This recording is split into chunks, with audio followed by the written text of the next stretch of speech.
कामी नारी प्यारी जिमि, लोभी जिमि प्रिय दाम, तिमि रघुनाथ निरंतर, प्रिय लागहु मोहि राम। तुलसीदास जी को रामचंद्र जी इतने प्रिय लगते हैं तो उसका तो कारण ये है कि तुलसी उनके अनन्य भक्त हैं। जैसा कि वो स्वयं भी कहते हैं कि एक भरोसो एक बल, एक आस विश्वास, एक राम घन श्याम हित, चातक तुलसीदास। तो वे तो राम के चातक हैं। लेकिन एक आम व्यक्ति को राम क्यों प्रिय लगने चाहिए और राम क्यों प्रिय लगते हैं? क्या कारण है कि राम भारत के जन जन के रोम रोम में बसे हुए हैं? यदि हम विशुद्ध रूप से धर्मनिरपेक्ष दृष्टि से राम को एक सामान्य मानव के रूप में भी देखते हैं तो भी राम हमें उतने ही प्रिय लगते हैं जितना कि हम उन्हें भगवान के रूप में आध्यात्मिक दृष्टि से देखते हैं तो प्रिय लगते हैं। राम के व्यक्तित्व में ऐसा क्या है कि उनका व्यक्तित्व हमें सहज ही आकर्षित कर लेता है? आध्यात्मिक लोगों के अनुसार तो इसलिए ऐसा लगता है क्योंकि संशय विहग उड़ावन हारी, राम कथा सुंदर करतारी, संशय विहग उड़ावन हारी। अर्थात राम का चरित्र ही ऐसा है कि सभी प्रकार के संशय रूपी पक्षियों को उड़ा देता है।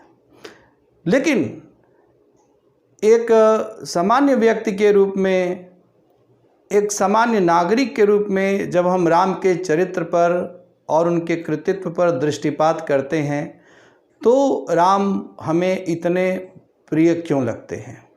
और स्वाभाविक है कि राम प्रिय लगते ही हैं। यदि राम प्रिय नहीं लगते तो हजारों लाखों साल बाद भी हम उनके विजय की स्मृति में विजयदशमी का त्यौहार इतने धूमधाम से क्यों मनाते हैं?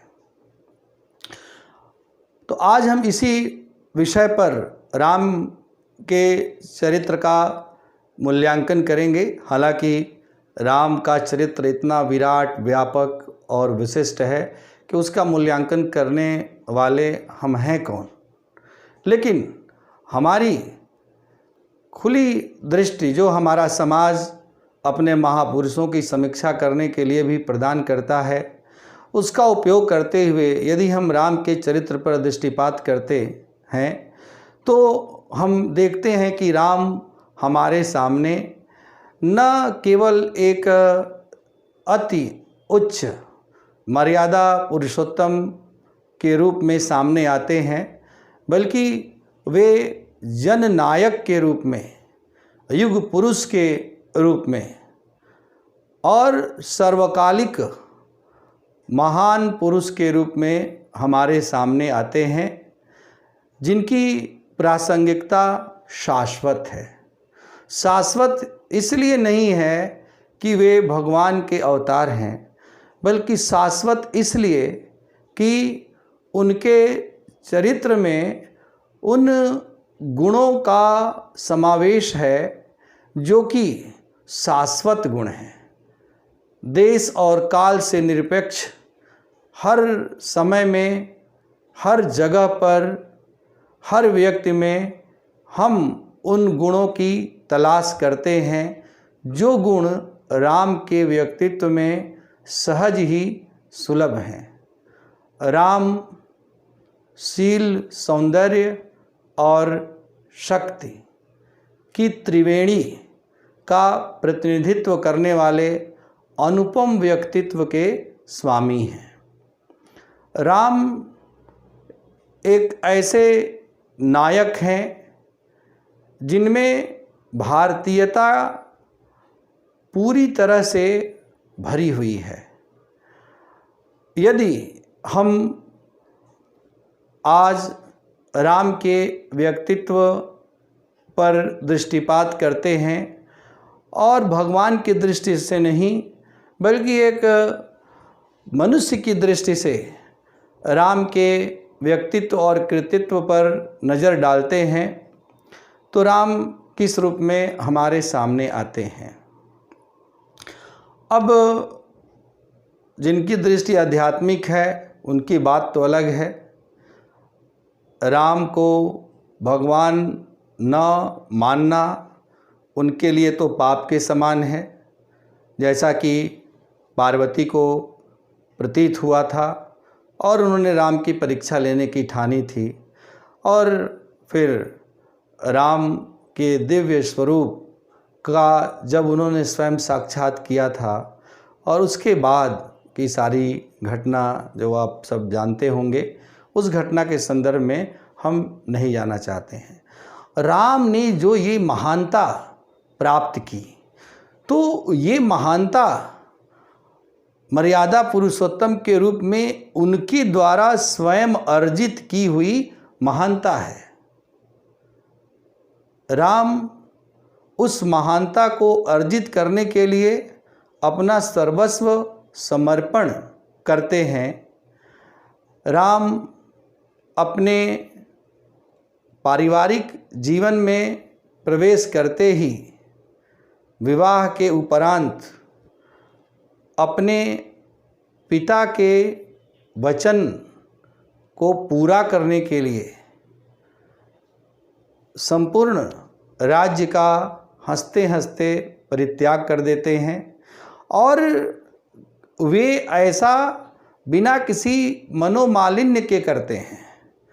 वे कैकेयी के प्रति अपने मन में तनिक भी कलुष भाव नहीं रखते हैं, बल्कि राम को यह बात अच्छी नहीं लगती है कि उनको कैकेयी ने वनवास दिया, जिसकी वजह से समाज के लोग कैकेयी को घृणा की दृष्टि से देखते हैं।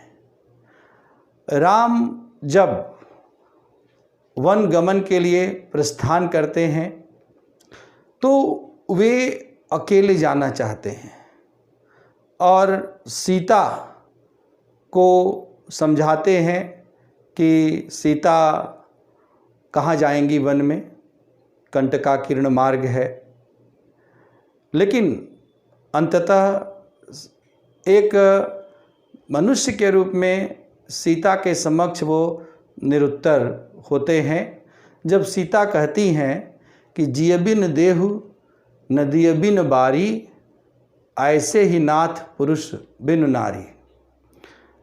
संदेश है कि स्त्री और पुरुष का जो आपसी संबंध है यह नदी और नदी के जल के समान है। नदी और नदी के जल को एक दूसरे से अलग नहीं किया जा सकता। नदी की सार्थकता नदी के जल की वजह से ही तो है। इसी प्रकार से स्त्री और पुरुष का इस सांसारिक जीवन में संबंध है, दोनों एक दूसरे के बिना अपूर्ण हैं। जब राम वन गमन को प्रस्थान करते हैं तो अयोध्या के बाहर जाते ही, चूँकि वो राजा या राजकुमार तो अयोध्या के हैं, लेकिन ऐसा नहीं कि केवल अयोध्या के लोग राम से प्रेम करते हैं। अयोध्या के लोगों का तो राम से प्रेम करना स्वाभाविक है, क्योंकि वे अयोध्या के राजकुमार भी हैं और आगे चल कर के अयोध्या के राजा भी बनेंगे। लेकिन अयोध्या से बाहर जाने पर, अयोध्या की सीमा के जब परे जाते हैं तो वहाँ पर भी हम देखते हैं कि चाहे निषाद राजगुह हों या खुद केवट हो या न जाने कितने कोल भील किरात मिलते हैं और सहज ही उनके लिए दुखी होते हैं कि इतने कोमल कोमल राजकुमारों को किस कठोर व्यक्ति ने वन में भटकने के लिए छोड़ दिया है। राम का व्यक्तित्व सहज ही आकर्षित करने वाला व्यक्तित्व है। किंतु राम जब वन में भ्रमण करते हैं और सीता का हरण हो जाता है, उसके बाद सीता को प्राप्त करने के उपक्रम में उन्होंने एक ऐसा कार्य किया जिसका उदाहरण अन्यत्र देखने को नहीं प्राप्त होगा। वो कार्य था कि समाज के सबसे उपेक्षित, वंचित वर्ग, यहाँ तक कि जिसे हम जनजाति आज की भाषा में कहें, उन सभी के साथ राम सहज ही संबंध स्थापित करते हैं और उन सबको स्वयं से जोड़ते हैं, उन सबका सहयोग प्राप्त करने में सफल होते हैं और राम सीता को प्राप्त करने के उपक्रम में हर प्रकार के शोषण और अन्याय को समाप्त करने के उपक्रम में भी लग जाते हैं। इस दौरान उन्होंने जहाँ कहीं भी अनुचित होता हुआ देखा, उस अनुचित अन्याय को समाप्त करने का प्रयास किया। जैसा हम देखते हैं कि उन्हें बाली का वध करना पड़ा सुग्रीव के प्रति होने वाले अन्याय की वजह से। राम की जीवन की जो सर्वाधिक निर्णायक लड़ाई थी वह थी रावण के साथ। सर्वाधिक महत्वपूर्ण लड़ाई के लिए सर्वाधिक शक्ति की आवश्यकता स्वाभाविक है। इस संघर्ष में प्रतिपक्षी भी उतना ही शक्तिशाली है। यहाँ पर राम का जो अपराजीय व्यक्तित्व है उसको बड़ी ज़बरदस्त चुनौती मिलती है। यहाँ तक कि रावण ने राम के साथ इतना भीषण संघर्ष किया कि राम के मन में एक मनुष्य की तरह से अपने विजय के प्रति शंका का भाव उदित हो जाता है। स्थिर राघवेंद्र को हिला रहा फिर संशय, रह रह उठता जगजीवन में रावण जय भय। हालांकि यहाँ अपने विजय के प्रति राम के मन में उत्पन्न होने वाला जो संशय है वह संशय केवल अपने पराजय की चिंता की वजह से नहीं है, बल्कि कहीं विराट, यहाँ पर भी राम का व्यक्तित्व जननायक के रूप में हमारे सामने आता है। रह रह उठता जग जीवन में रावण जय भय, कि यदि राम की पराजय होती है और रावण विजयी हो जाता है तो फिर रावण के उस विजयी हो जाने की वजह से जग जीवन कैसा होगा।